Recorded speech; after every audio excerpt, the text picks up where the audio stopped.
नमस्कार। Lahore high court का आया एक फैसला। अभी तक मेन स्ट्रीम मीडिया की तो इस खबर पे कोई नज़र नहीं पड़ी है, ऐसा दिखता है, वरना एक खबर है बहुत बड़ी। पाकिस्तान की सरकार पिछले 30 साल से जो कर रही थी उस पर सवालिया निशान उठते हैं इससे।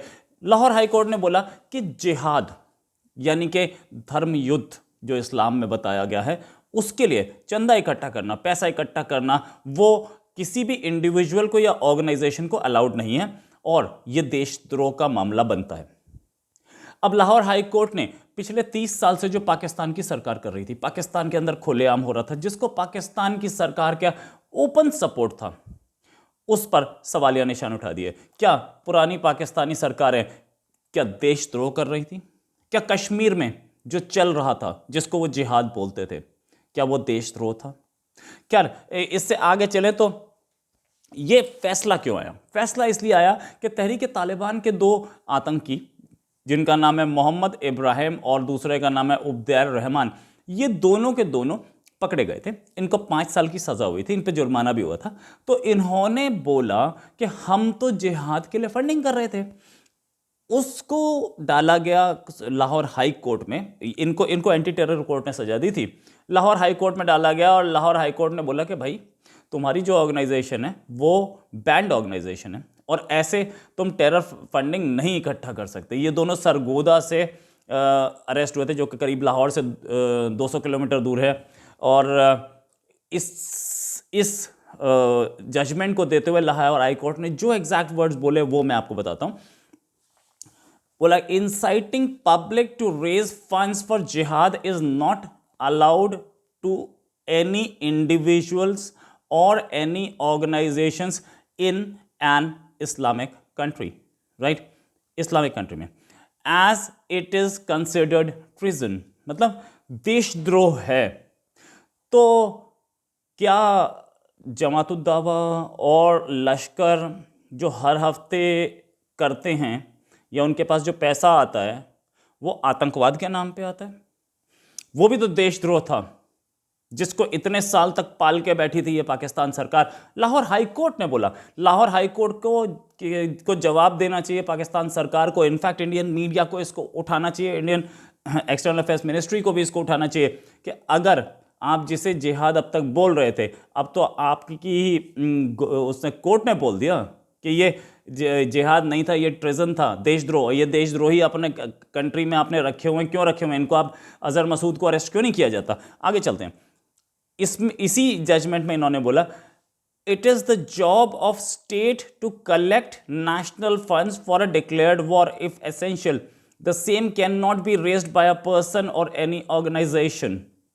कंट्री करेगा, जरूरत पड़ेगी, इंडिविजुअल या ऑर्गेनाइजेशन नहीं कर सकती। इसका मतलब जमातुद्दावा, लश्कर जो कर रहे थे वो सब देशद्रोह में। पाकिस्तान एक ऐसा कंट्री है, जब हमारे ऊपर आती है तो तब तो ये देशद्रोह है, राइट? और जब ये हम इंडिया में आतंकवाद भेजने के लिए बोल रहे हैं तब जिहाद है। अब टीटीपी के थे, अपने लोग मर रहे थे, इसलिए जजमेंट आया। अगर टीटीपी नहीं होता, ये कोई कश्मीरी होते या कोई लश्कर या जैश होता तो ये जिहाद हो जाता। ये धर्म की सबसे बड़ी जरूरत हो जाती, जिसके लिए बोला जाता है कि जिहाद का नारा ऐसा है कि कोई भी आदमी कुछ भी कर रहा है, चाहे वो अपने घर पे सो रहा है या कुछ भी कर रहा है, उसको भाग के पहुंचना पड़ेगा। ये इस्लाम में लिखा है, इस्लामिक कंट्री है, कुरान पे चलता है। फिर इन्होंने जिहाद के नारे पे ऐसा सेंटेंस दिया है तो बहुत बड़ी चीज़ है। इनफैक्ट पाकिस्तान हाई कोर्ट ने सीधे सीधे बोल दिया कि जिहाद वैलिड नहीं है। गवर्नमेंट का जो हमें क्लियर सपोर्ट दिख रहा था पिछले 30 साल से, उस पर सवालिया निशान उठाया। पाकिस्तानी पॉलिटिशियंस या पाकिस्तानी मीडिया इस बात को क्यों नहीं पूछती कि पिछले 30 साल से तुम हमें कौन सा चूरन बेच रहे थे, जो इतने साल ये हम जिहाद के नाम पे पैसे देते रहे और जिहाद के नाम पे इतने सारे लड़के मारे गए, इतने सारे लोग मारे गए वहाँ पर कहीं कहीं आतंकी हमले करते हुए, और उस जिहाद के नाम पे हमारे पास भी 30 साल से क्या चल रहा था? क्या ये ट्रेजन था? क्या ये देशद्रोह था जो कि हमारी सरकारें सपोर्ट करती रहीं? तो अब कॉन्सेप्ट जिहाद का क्या है ये भी अभी तक क्लैरिटी नहीं है। जिहाद का कॉन्सेप्ट तो ये बोला जाता है कि धर्म के लिए युद्ध है और हर इस्लामिक कंट्री को उसको सपोर्ट करना चाहिए। तो ये जिहाद का कॉन्सेप्ट, इस पे ताला कैसे लगा? इसको बैन कैसे किया गया? इसको ट्रिजन कैसे बोला गया? इनफैक्ट कश्मीर में इन्होंने जिहाद के नाम पे इतना आतंकी भेजे, अब उन्हें फ्रीडम फाइटर बोलना शुरू किया, लेकिन पहले तो जिहादी था और आज भी जिहाद ही है ये। आज भी वहां से जिहाद बोल के ही भेजा जाता है और कश्मीरी इसको जिहाद ही बोलते हैं। तो ये जिहाद किस चीज़ का, कौन सा जिहाद? जब जिहाद आपके लिए मना कर दिया गया कि कोई इंडिविजुअल या कोई ऑर्गेनाइजेशन नहीं कर सकती, तो आपने क्या, पाकिस्तान सरकार ये बोलेगी कि ये जिहाद जो हम भेज रहे थे ये तो अब देशद्रोह हो गया है? नहीं बोलेगी, क्योंकि पता है इसमें, इनफैक्ट इसमें ये भी है कि जमात-उद दावा जो कश्मीर जिहाद के नाम पे इतनी फंडिंग करते इकट्ठी करती रही है, फंड रेजिंग, हर मस्जिद के बाहर वो चादर लेके लोग खड़े होते हैं जमात-उद दावा और लश्कर के लिए, वो भी तो इसी में आ गया। इतने साल तक वो बिल्कुल लीगल था जिहाद, या ये जिहाद की फंडिंग लीगल थी। सडनली एफएटीएफ भी इनके पीछे पड़ा है। एफएटीएफ का भी एक रीजन रहा होगा, लेकिन क्योंकि हमारे ऊपर हमले होने शुरू हो गए, हम कैसे इसको बचाएं? हम अपने लोगों को तो बचाएंगे, अब ये जो हमने नासूर पैदा किया था, ये जो हमने एक दानव पैदा किया था, दैत्य पैदा किया था, हमारे ऊपर अटैक कर रहा है। अब ये हम प्रॉब्लम में हैं, अब हम मर रहे हैं। हमने तो पैदा किसी और के लिए किया था। तो लाहौर हाई कोर्ट को ये जजमेंट मजबूरी में देना पड़ा, लेकिन पाकिस्तान के पास कोई जवाब नहीं रह गया।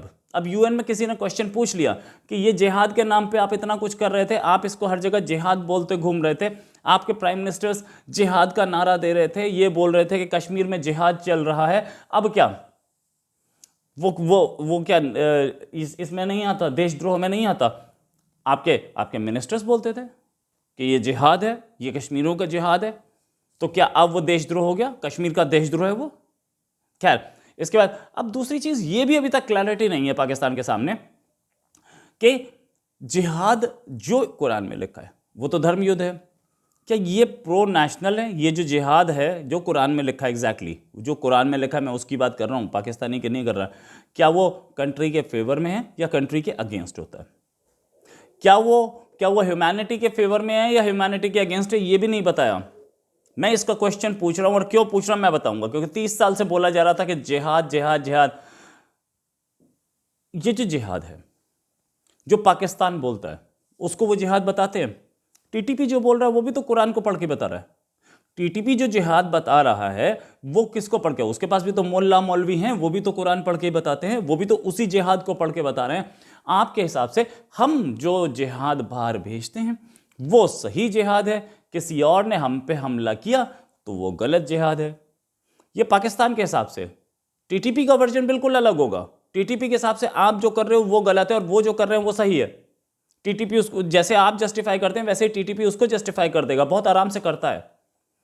टीटीपी के हिसाब से आप शरीयत पे नहीं चल रहे हैं, आप इस्लामिक लॉ पे नहीं चल रहे हैं, इसलिए आप इस्लामिक कंट्री नहीं हैं, और हम शरीयत बनाना चाह रहे हैं, हम इस्लामिक कंट्री बनाना चाह रहे हैं, ज़्यादा बड़े मुसलमान हम हैं, तो जिहाद हमारा सही है, आपका गलत है। खैर, इनफैक्ट जिहाद के नाम पर कश्मीर पे चलता रहा और जिहाद के नाम पर कई जगह चला। सबसे बड़ी चली क्या ये गुड जिहाद और बैड जिहाद, जो कि एक गुड जिहाद जो कि पाकिस्तान सपोर्ट करता था, और एक बैड अब भी कर रहा है इनफैक्ट, और एक बैड जिहाद जो कि हाई कोर्ट ने बोला कि ये गलत जिहाद है। क्या कुरान में ऐसे कोई गुड और बैड जिहाद मेंशन्ड है? तो गुड और बैड जिहाद कैसे हो सकते हैं? जिहाद एक ही हो सकता है। हाई कोर्ट को इन लोगों को छोड़ना चाहिए था, क्योंकि ये जिहाद के नाम पे कर रहे थे। और अगर हाई कोर्ट ने बोला है तो वो सारा जिहाद वो कहाँ गया? वो जिस जिहाद के नाम पे आप पैसा इकट्ठा कर रहे थे। पाकिस्तान को अब समझ में आया कि जिस जिहाद वर्ड का हम मिसयूज कर रहे थे वो हमें ही डसने लगा, वो जहरीला नाग हमें डस रहा है, इसलिए पाकिस्तान फंसा इसमें आके। इसी के साथ एक और खबर के साथ फिर हाजिर होंगे। नमस्कार, जय हिंद।